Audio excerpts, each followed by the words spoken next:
I'm going to be brutally honest with you. There is a sentence that I hear from sales reps just like you all the time that literally kills me inside.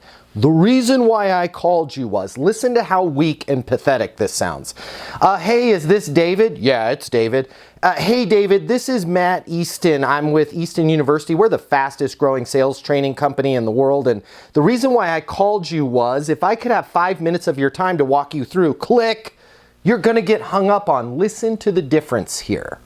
Ring, ring, ring. Hello.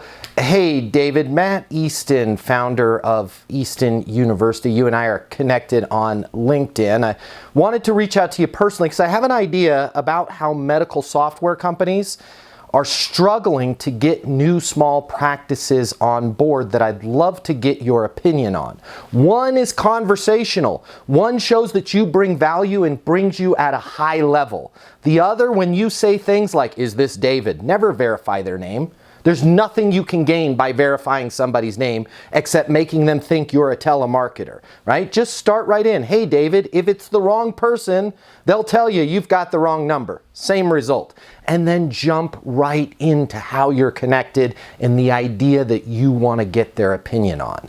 When you're saying things like, the reason why I called you was, they immediately think, this person wants to sell me an extended warranty for my vehicle. My name's Matt Easton. Consider following me for more tips on how you can be successful in business and life.